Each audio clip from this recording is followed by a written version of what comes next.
The premise of the movie is set in 2067, when the world has been destroyed beyond rehabilitation because of climate change. All plant life has become extinct. With the lack of plant life, the amount of oxygen in the air has decreased exponentially. People have to buy artificial oxygen to survive. 99% of the world has gone dark. People suffocate to death. In such conditions, only one city in Australia has survived, and it is all thanks to a company called Chronocorp Corporation that manufactures synthetic oxygen. However, artificial oxygen causes a fatal disease called the sickness over time. Humankind has mere years before it goes fully extinct. Ethan White is a resident of the Australian city.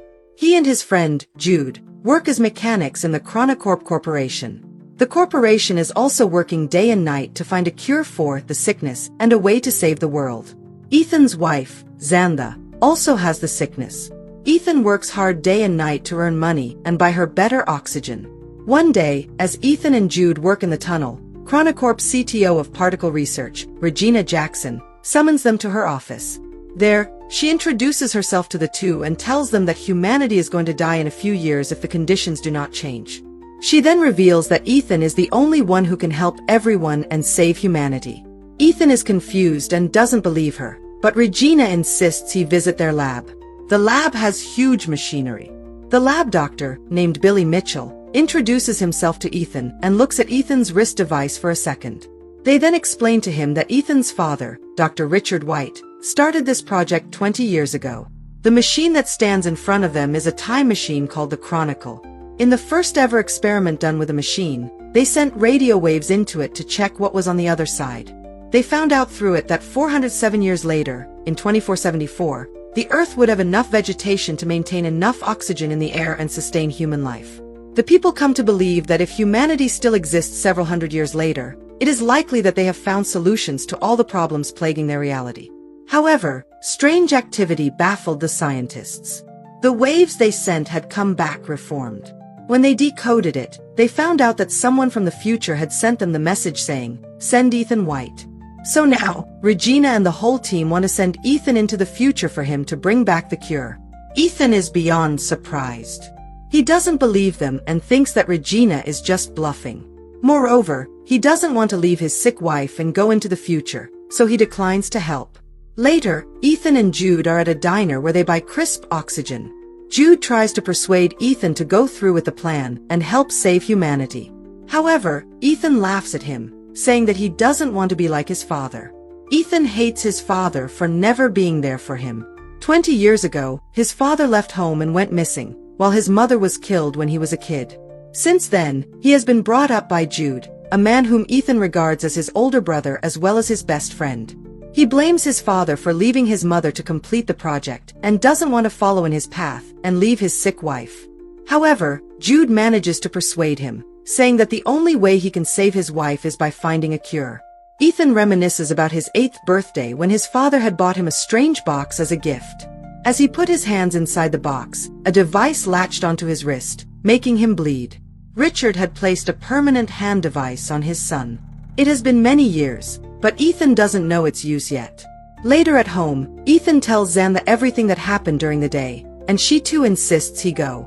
The following morning, Ethan scribes, "I will find my way back to you," on a metal flower and leaves it beside Xantha. He then goes to Regina's office again and tells her that if he can find only one cure, they will have to give it first to Xantha. Regina accepts and takes him to the lab again. Dr. Mitchell shows him the suit that he has to wear before getting into the machine. As they begin to explain the mission to him, Ethan realizes that they do not have a plan. They have no clue what he will see or who he will meet at the other end. However, after they put him in the suit, they give him an AI device called Archie. Archie will show the lab Ethan's vitals at all times. It will also help him navigate his location. Then, they finally throw him into the machine. Inside, Ethan moves at high speed through time. He falls from the sky and lands in an unknown jungle. The friction from the air causes his suit to catch fire, so he quickly gets out of it. Then, he looks around and is astounded by the beauty of nature. He finds that the world has completely changed. The trees and the natural oxygen are back. He walks in the direction Archie directs him and sees a bunker door of some sort. But what catches his eye is a skeleton that lies right in front of the door. Its skull has a bullet hole in it. Furthermore, he looks at the name tag on it and is horrified to see his own name. The skeleton is Ethan's. Ethan also finds the skeleton's Archie and plays the last recording on it. He hears a man say that this is the only way and shoots Ethan. Just then, the device's power goes off. He is horrified, believing that this is the fate that awaits him. Then, he notices the skeleton's wrist device. It is identical to Ethan's, except the light glows green in the skeleton's device, but Ethan's has been red his whole life. That night, he lights a fire and eats wild berries. It turns out that the berries were poisonous. Ethan vomits and starts to lose consciousness. Ethan wakes up after a while and is surprised to see Jude in front of him. As it turns out, the lab saw Ethan's vitals dropping and assumed he was having a reaction to poison, so they quickly sent Jude to the future with a cure to save him. Sometime later, Ethan and Jude find that his skeleton remains there, which means his fate hasn't changed. They then use Archie to find another door. Some device scans Ethan's eye and grants them access. When they go in, a monitor welcomes him. It asks him for a DNA sample. When he accepts, his wrist device begins to work, making him bleed. After the blood test, it goes green. The lights to the room turn on, and they realize that they are in Chronocorp's lab, 407 years later. The time machine is in front of them too. Jude gets excited because now they have the means to go back to the past. But Ethan doesn't think so, saying they haven't changed anything and he will end up dead, just like the dead Ethan. Ethan checks the system log and finds a holographic recording made by his father, who explains that the time machine was originally designed to collect oxygen data from the future planet and then transmit it back to the past. However, when his father first started the time machine, he received a message asking him to send his son to the future. Despite his misgivings, he chose to do so and made a DNA verification for Ethan. Soon, Ethan and Jude realize that the time machine won't be able to take them back because its battery has almost depleted after 407 years. What's worse is that the activation of the lab triggers a malfunction in its nuclear power core, threatening to unleash a nuclear explosion in just 4 hours. This means they have to find a way to fix the time machine and travel back before the explosion. Running out of time, they must act quickly.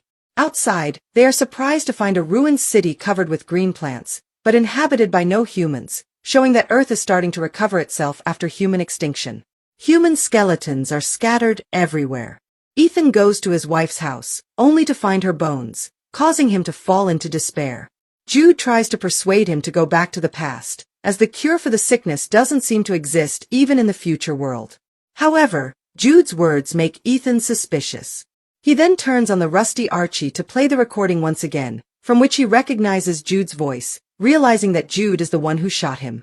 Jude raises his gun at Ethan, strongly denying that he would shoot him. Ethan finally decides to complete the mission first. With joint efforts, they manage to repair the power core and return to the lab. Now the Chronicle system works, and they should be able to return to the past. They just need to wait 37 minutes until the portal launch. Once the countdown reaches 0, the portal will tether to 2067 for approximately 30 seconds. However, Ethan still finds his body behind a door in the same location, which implies that they haven't made any changes to the future. To figure out the truth, Ethan pulls the battery from his current Archie and puts it into the rusty one. He gains access to another video, in which Ethan is assured that his future self will be killed by Jude. Jude then confesses that there is no hope of changing the future, and he is trying to protect Ethan. Finding it hard to believe, Ethan locks his brother in a room and plays back his father's holographic log from the day he died. He soon discovers a conversation between Chronocorp's CTO, Regina Jackson, and his father. It's shown that Ethan's father wanted to use the time machine to save all mankind by finding the cure, but the CTO only intended to use the machine to flee the dying time with a chosen few. However, whichever plan they chose, someone must travel into the future and turn on the time machine. To safely send living matter through time, it requires an operational link from both sides. To stop the CTO's plan, his father locked the time machine and set Ethan's DNA as the verification key. In anger at what Ethan's father did, the CTO killed him immediately. She then ordered Jude to kill Ethan's mother and be a guardian to him, so one day they could use Ethan's wristband to access the future. Ethan is beyond surprised.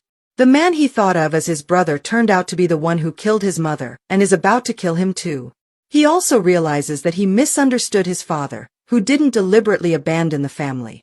Knowing that Regina wants to bring a chosen few into the future, Ethan tries to shut the time machine down, but Jude rushes to stop him, revealing that the CTO tasked him with ensuring Ethan repaired the power failure and that once Ethan activated the time machine, Jude was supposed to kill him. However, Jude had formed a close emotional bond with Ethan over the years. Seeing his brother-like friend in that state because of him, Jude is guilt-ridden. So, instead of shooting Ethan, he shoots himself dead. In rage and regret, Ethan is determined to fulfill his father's dying wish, to find the cure and save the dying humans. He looks into the monitor and finds the very first message written by his father. He deduces that the message "Send Ethan White" was sent by himself. He codes the message again and sends it into the past, along with many other things. Meanwhile, in the laboratory in 2067, the CTO and a group of privileged, chosen people are anxiously waiting for the time machine to activate. To their shock, however, the time machine sends back hundreds of extinct plants along with a recording of Ethan's father's murder. Soon after, the time machine is destroyed by Ethan, collapsing the CTO's plan. In the end, the CTO is arrested for murder. The plants sent back to 2067 are cultivated to revitalize the planet. Ethan's wife also receives a flower sent by him and understands his choice. While Ethan must stay in the future world alone, he buries Jude and forgives him. A butterfly catches his attention and leads him again to the same entrance, where Ethan is happy to notice that the corpse of his future self is gone. He rushes to look at the world outside and feels relieved to see a futuristic, eco-friendly city, in contrast to the deserted one from earlier. His decision had changed the future of mankind. Subscribe for more videos like this, turn on notifications, and leave a like to help the channel. Thank you for watching.